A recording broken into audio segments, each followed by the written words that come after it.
Chapter 26. "Wait for us!" Dare waved her sword overhead as she sprinted. Kelin tripped while running on her heels, but staggered back on balance. They charged into the Calvar between them and the canoes, with the elves on the other side and the Kemen beyond them. Dare leveled her sword at a horse beast. "Straight thrust or it bounces off!"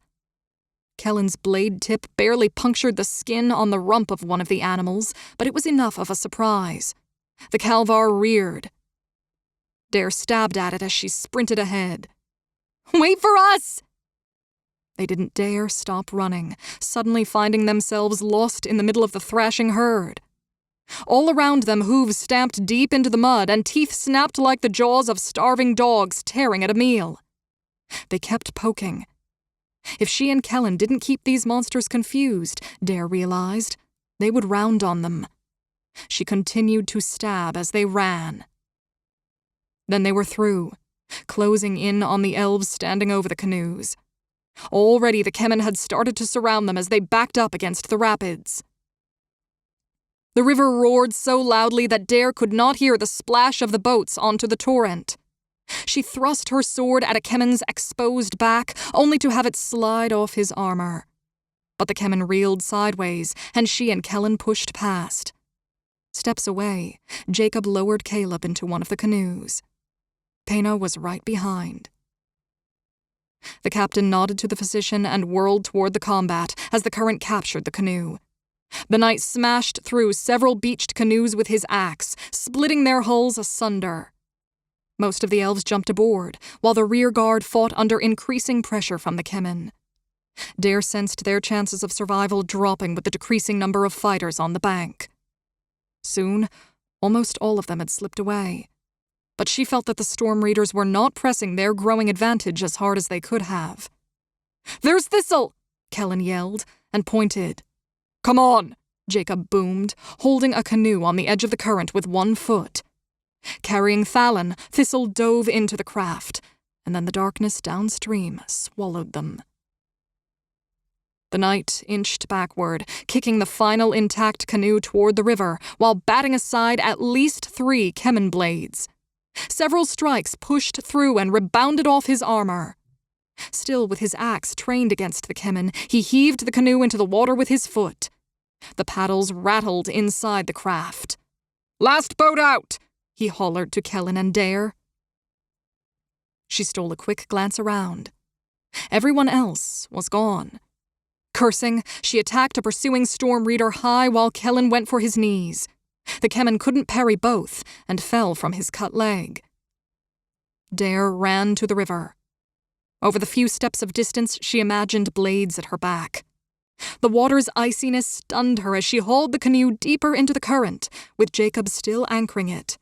She could feel her chilled blood traveling up her leg, and the rush of the rapids threatened to tear her foot out from under her. She fumbled to climb into the canoe, where she struggled even more for balance as it rocked in the rapids. Her sword slipped from her hand and into the dark water. Kelin jumped in behind her. Jacob was the last one in. They had fashioned the boats for 3 people, but it sat disturbingly low in the river with all of them in it. The elf raised his foot, and they jolted into speed on the open water. A Kemen, perched on a boulder over the river, took her last chance. She sprinted and jumped. She landed inside the canoe, pushing it even lower into the river. Freezing water poured into the craft. She squared her feet on both sides and swiped a small cut across Kelin's face with her sword. But she didn't have the reach. He cursed as he pressed a hand on his cheek and rolled to the bottom of the boat. Dare grabbed a paddle and slammed it into the Kemen's leg as hard as she could.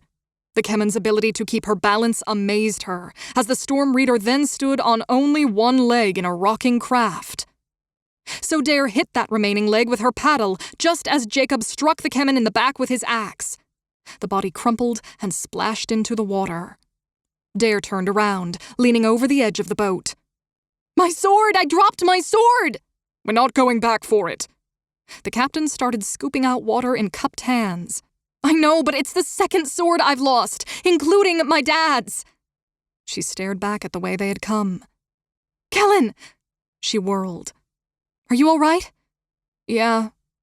The young man pressed his palm against his face. I'm so glad you thought of me first. Quiet, both of you, the elf ordered. Dare sat back, trying to relax as the boat shuddered in the swirling river. White water splashed over the edges. Are you wounded? Jacob asked. Not badly, sir. Then help steer.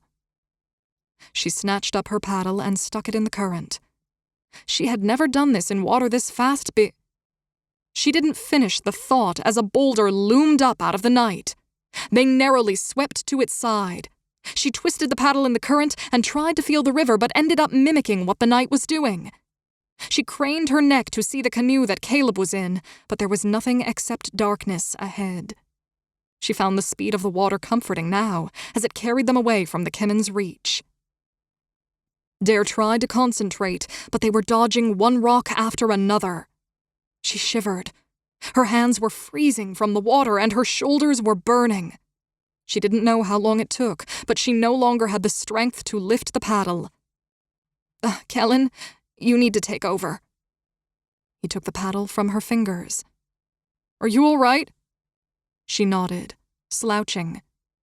One of those cultists got me in the shoulder pretty good. Well, you'll have to survive for tonight, Jacob clipped. The moonlight turned the white water into one giant silvery glow, but it seemed dulled to Dare. She glanced ahead and studied the horizon. The tops of the canyon the river had funneled them into were brighter. Dawn. Bump, the night captain announced. Wait, what? Kelin started. The canoe shot into the air, and Dare felt lighter than ever. They were flying. The canoe seemed to hover for an endless breath, and then it smacked into the dark water several feet below. The river erupted like a white volcano, and she was terrified the wooden boat had shattered on impact. Icy water became a globe around them before the current hurled them downstream again. The night scowled at the glowing horizon. That was bad back there, but I still have the feeling it was thrown together. I fear a more organized strike soon. His jaw tightened.